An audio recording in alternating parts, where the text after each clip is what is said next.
Firefighters say their role of protecting the community is being jeopardised by thieves. And our main concern is that while the last theft there wasn't a lot involved in it, the next time they may come and steal some equipment we really need, and if we have an emergency during the night, it may cost a life. A break-in overnight at West Wallsend Fire Station is the latest in a string of robberies targeting the emergency service. The list for the past 7 days now stands at a staggering 9 stations. At West Wallsend, thieves stole petty cash, a TV and video. They were unsuccessful in their attempts to reach the tanker bay, where compared with other robberies, they were believed to be trying to reach safety gear. Well, I've been in 26 years and it's only just recently that these break-ins are starting to happen on a regular basis.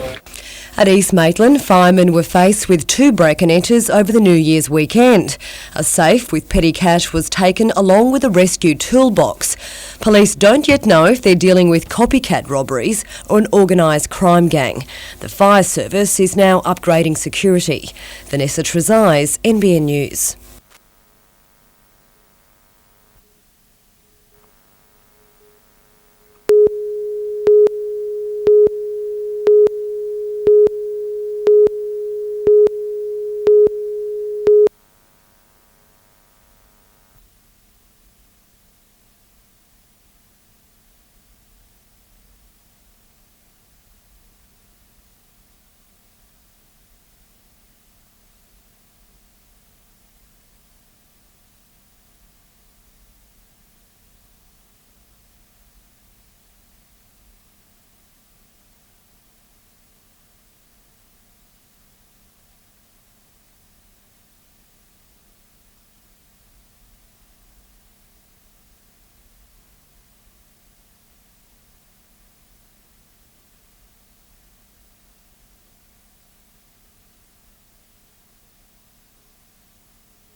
For one of the only times during the regatta there were no problems with the start. The same couldn't be said not long into Heat 6. Stiff 50km/h winds managed to separate the best from the rest as Mother Nature blew up a test of her own. The turning buoy littered with upturned craft as a number fell victim to the tough conditions. Retirement's the order of the day, with 15 of the fleet not finishing. No such problems for skilled engineering though. It was all clear sailing for the John Boyd skippered crew, but a rare sight not to see them in the actual lead. They only had to finish the last 2 heats to win the title, but they came 4th today to ensure victory. He takes the title from Lee Napton's BC Coatings, but the Georges River-based crew isn't going down without a fight. It won today's heat to be well placed overall, 2nd after 2GB retired. A 5th to Gary Brunnages today. His luck's a flex, in with a chance of overall 2nd as well. Just 1 heat remains in the National Heron Regatta, also being sailed on Lake Macquarie. 2 heats were raced today, with Terralba's Alex Day winning a re-race of Heat 5 from series leader Don Jamieson. In this afternoon's race, Jamieson again relegated to 2nd after he came back from capsizing.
The devastating blaze is believed to be the latest handiwork of one of several arsonists lighting fires in the Hunter.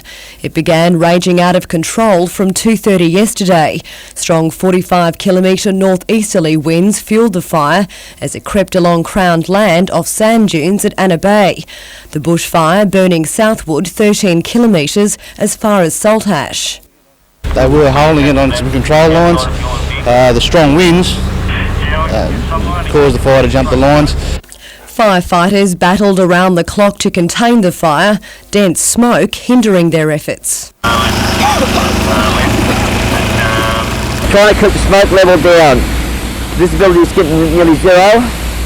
The busy Nelson Bay Road was closed off to traffic for 5 hours. Firefighters from Maitland and Lake Macquarie late this morning were brought in to relieve Port Stephens brigades. They spent today backburning and mopping up. In the past 4 months, there have been 7 major fires in the Port Stephens area, all of them deliberately lit.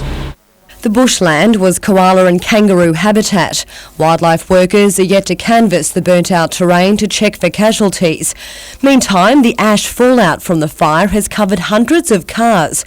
Motorists from as far away as Newcastle city centre awoke this morning to discover white flakes all over their vehicles. Vanessa Trezise, NBN News.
Competitors were reluctant to don their wetsuits, the hot and humid weather providing less than ideal conditions for racing. Inverell's Mick Hoynes got off to a brilliant start. Race favourite Alwyn Miller nowhere to be seen. Miller's biking experience was enough to pull him through to the lead during the bike leg. Mick Hoynes followed closely in second position, with Andrew Wiper in third. Miller maintained his lead throughout the race, extending the gap during the run and crossing the line first. Mick Hoynes followed in second, with Andrew Wiper in third. Meanwhile, in the women's event, Armidale's Lee Selby was dominant from the outset. She led the entire race, with Inverell's Keely Hunter trailing. Selby finished in first position, followed by Hunter and teammate Danny Jones in third. The bike ride was really tough because we had to do 2 courses. Last year it wasn't that hard, but yeah, and then it started raining, couldn't see, had to take off my sunnies. Colleen West, NBN News.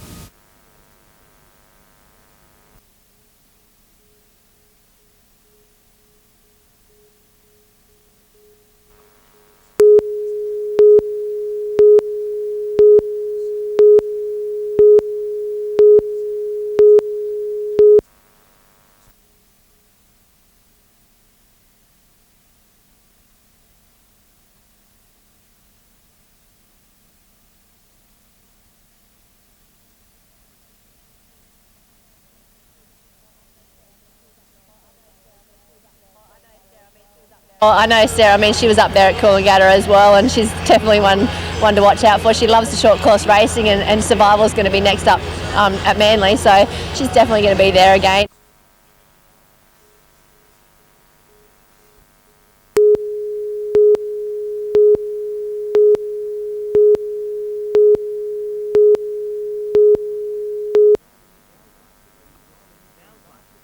It sounds like a dream job, and if you're a basketball lover, it probably is. A development officer for the Oceania Confederation for Basketball. There's two, both Australian, and they travel the islands of the Pacific developing basketball programs. They spend most of their year travelling around the Pacific Islands, so people have romantic notions of swaying palm trees and ocean breezes and that sort of stuff, but it's a tough job, but they work in basketball, which both of them love, so it's a great job for them.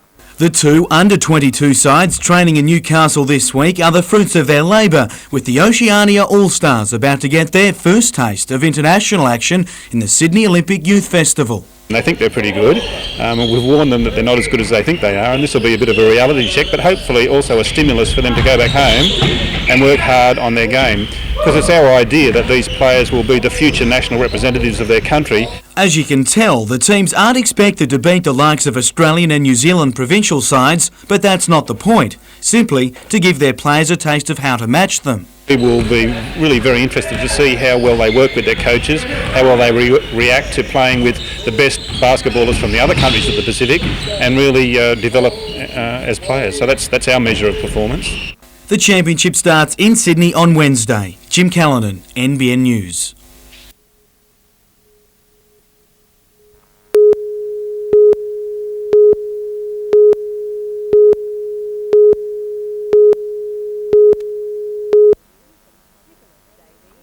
Nicholas Davies and cousins Taylor and Morgan Kafer of Stockton were today splashing around in the same backyard pool where yesterday's drama unfolded.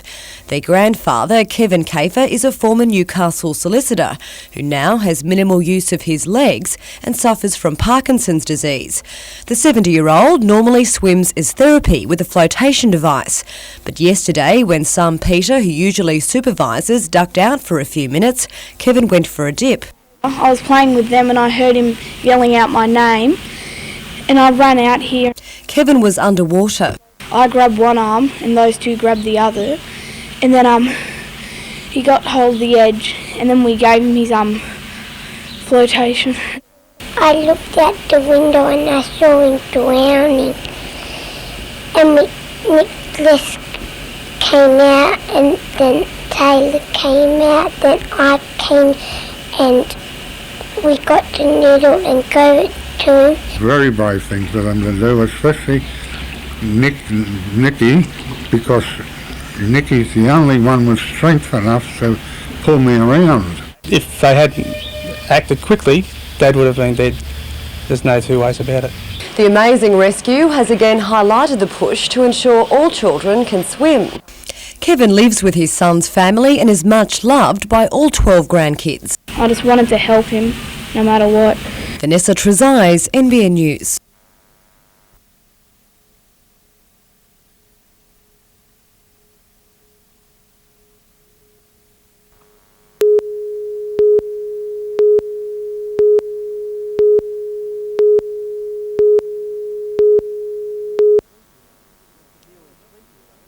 Nearly 20 young students have signed up to be a ranger for a day at Newcastle's Blackbutt Reserve. It's an opportunity for them to learn more about caring for an urban environment, as well as get some hands-on training with wildlife, like feeding 7-year-old wombat Max. Educate the children on animals, urban bushland, and just give them a chance to have some fun. The Junior Ranger program is for 6 to 10-year-olds and offers a unique inside view at wildlife habits, as well as a chance to play ranger for 2 hours.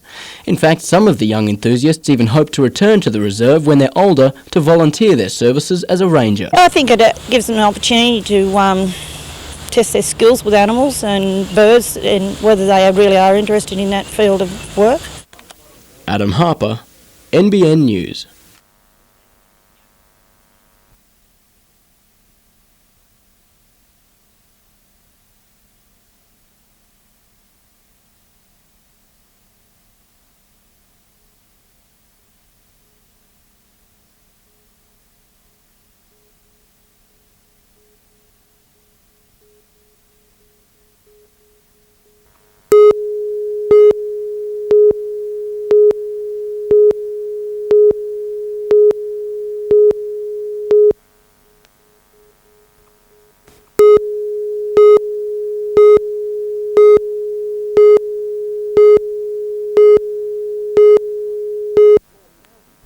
There are 4,000 parking spaces at Newcastle University, and it used to only cost $1 for day parking. That is until January the 1st this year.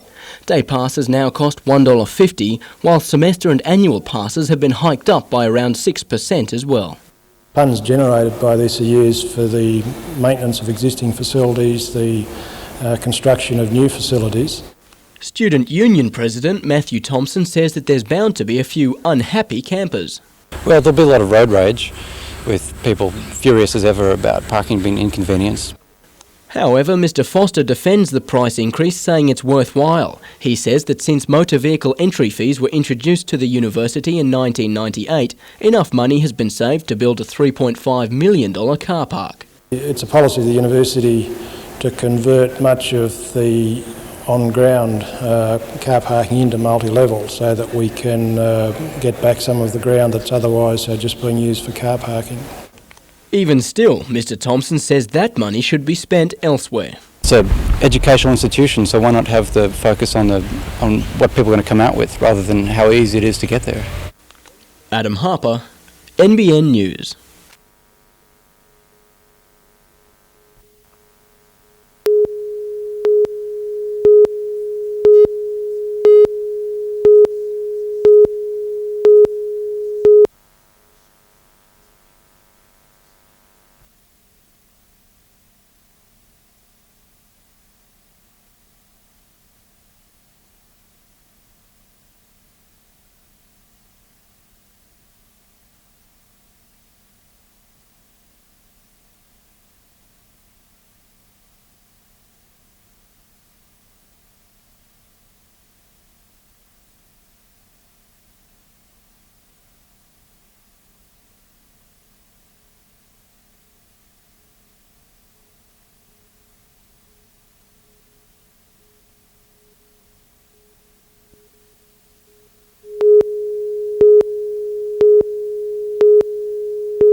If developer Malcolm Downey has his way, this vacant land directly opposite Aero Pelican won't be vacant for much longer.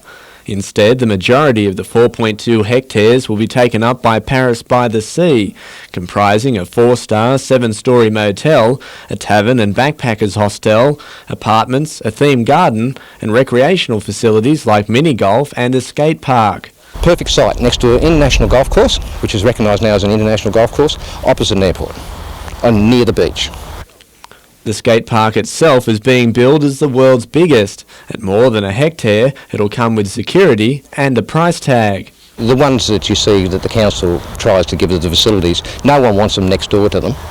They're unsupervised, they're a headache for the council. This is totally a different thing.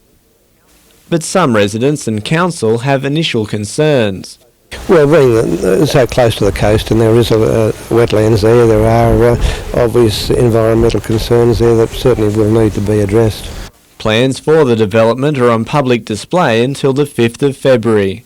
Colin Baldwin, NBN News.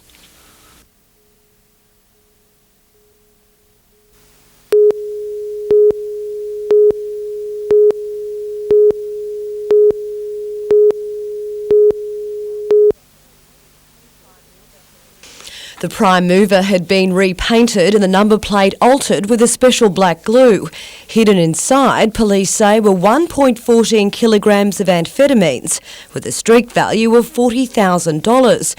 Facing numerous charges at Lismore Court today, a 44-year-old Queensland man who was stopped driving the truck by police at Ballina. We had a highway patrol officer who was doing a normal truck stop at that point. And he stopped this truck and observed that the number plate had been altered. It's claimed the truck also contained excavation equipment stolen from the Central Coast. The accused was today refused bail. He will face Kyogle Court tomorrow. Newcastle detectives say 5 prime movers and trailers have been stolen from separate businesses in Tomago and Beresfield over the past 10 weeks. They claim a syndicate involving as many as 10 people is involved in selling prime movers to remote businesses in northern and western Queensland. Police say they don't know if all the thefts involve the trucking of drugs. They seem fairly professional to be able to get in and break into some of the trucks with computerised motors. For many families who own small trucking businesses, the theft of $250,000 worth of prime movers has been a bitter blow. Harold Gill, the owner of this stolen vehicle, one of the lucky ones. To lose the truck and not get it back would have been a disaster for myself personally and my family. Vanessa Trezise, NBN News. We're the lucky ones. There's a lot more out there.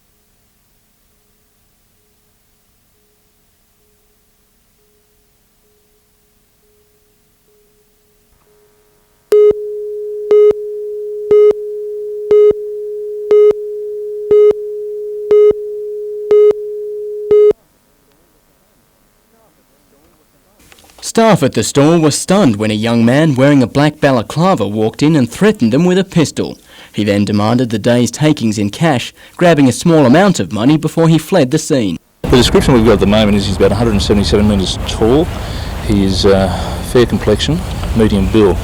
At the time he was wearing a dark baseball cap, a blue rain jacket, and had his face covered with dark cloth which had a number of eye holes. Meanwhile, Newcastle police have released security photos of two men who held up the Newcastle Permanent Building Society shortly before Christmas. Little effort was made by the bandits to conceal their identity. Police hope the photos could prompt someone to come forward who might know the thieves.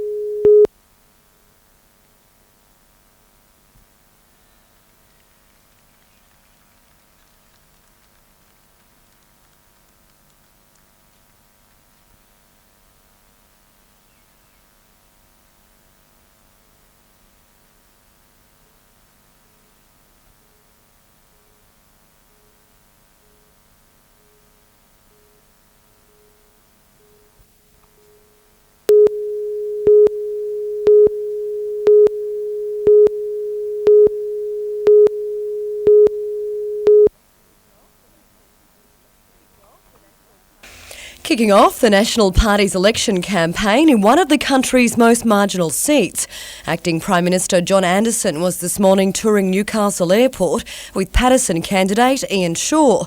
But trouble for the Transport Minister is a lot closer to home. The Civil Aviation Authority last Friday grounded Yanda Airlines in Mr Anderson's own electorate.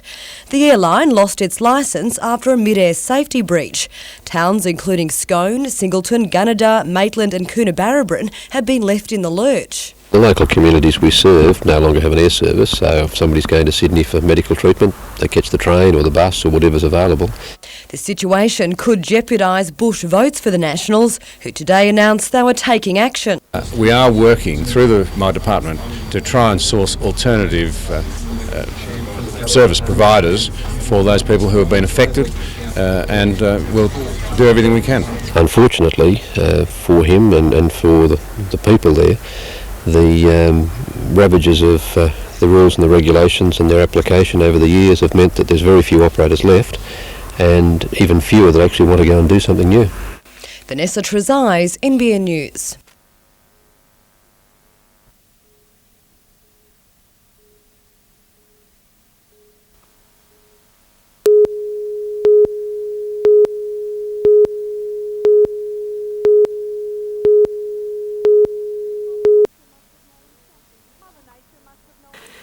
Mother Nature must have known something was up, serving up a glorious day at Newcastle Beach.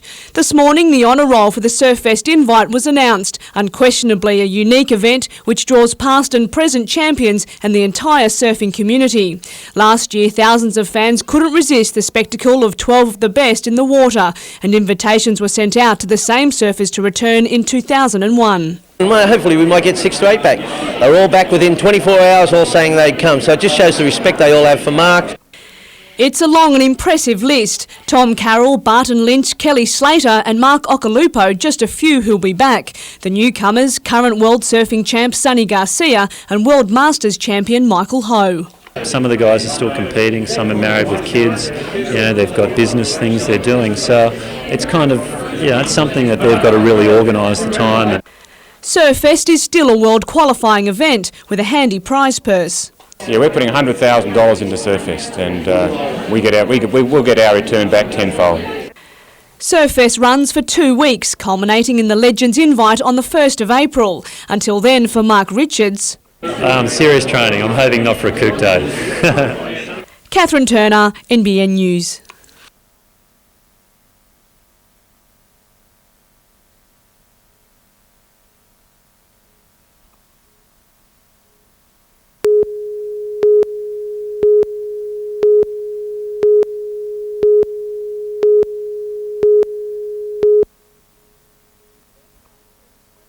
He's better known for his work on the beach, but Ironman Adrian Tobin is hoping to add a little more to his resume. He's just started up a new marketing business in Hamilton with ex-Ironman Chad Griffith, which makes for long hours.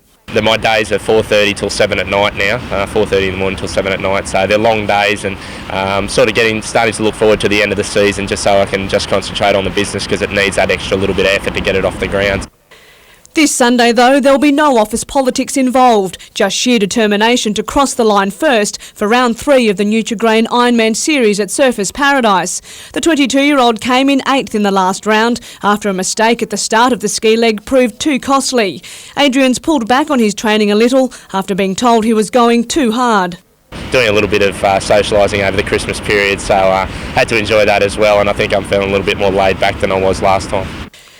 So too is Adrian's training partner and fellow Ironman Ryan Norrie. He's out to improve on his 14th placing in round 2 when he too made a few errors. During training I've been, practising my starts, running into the water a bit faster, so hopefully that will pay off on Sunday.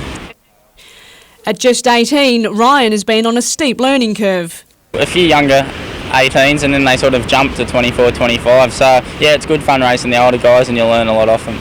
Catherine Turner, NBN News.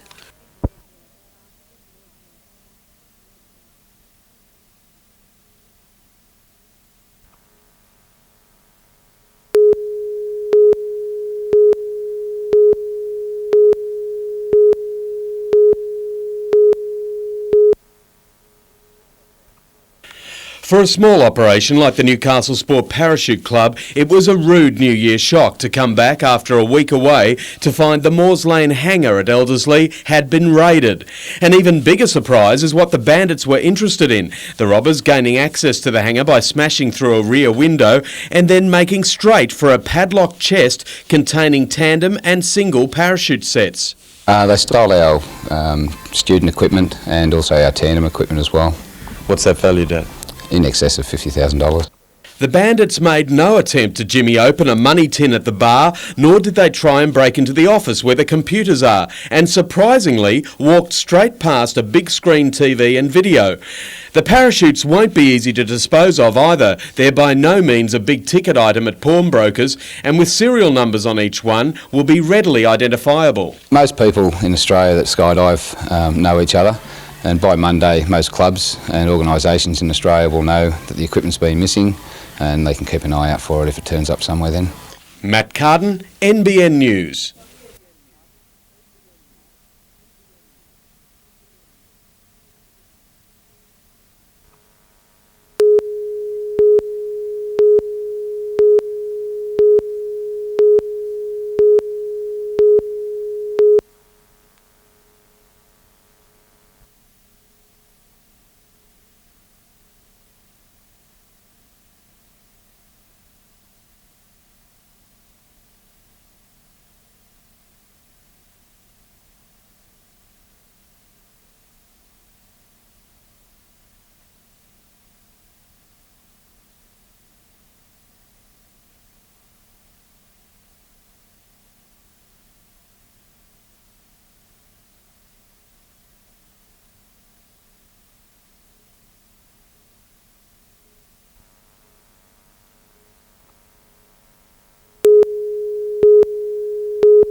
In just 3 years, oceanfront land values at Bar Beach and Merewether have skyrocketed 76%.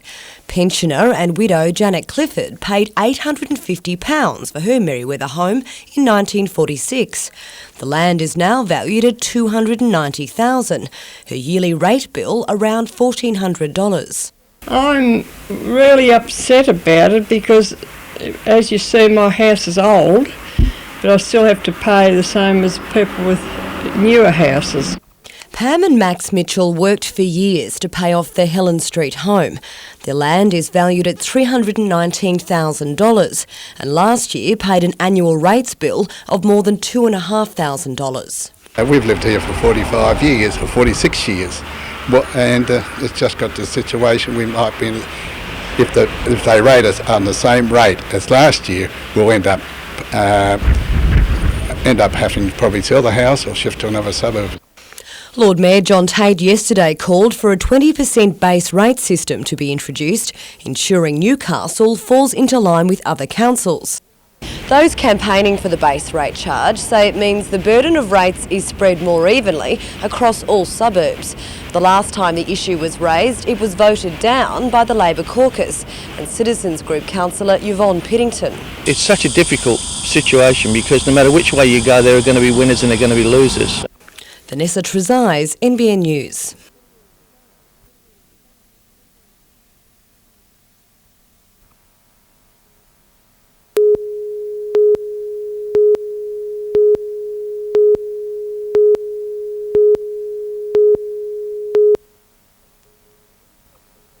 Residents are rallying to try and convince council to return to its initial plan of a cycleway along the water linking Valentine and Green Point, instead of concreting a fire trail.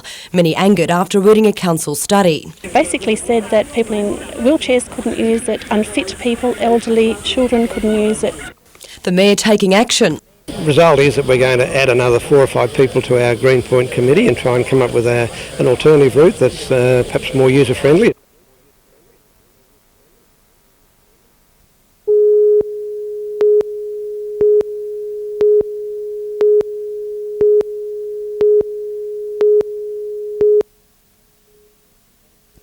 Caves beach surfer Dan Frodsham was turning heads even before he paddled out, and when he did hit the 1 metre Catherine Hill Bay waves, he commanded attention again with rides like this.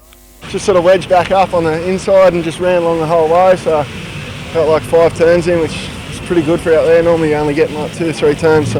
It was a tight competition between defending champ Frodsham and 6-time winner Justin Lee from Whitebridge, who was also in good form. Merewether's Paul Parks, himself a 3-time champ in the event, also had some solid scoring waves.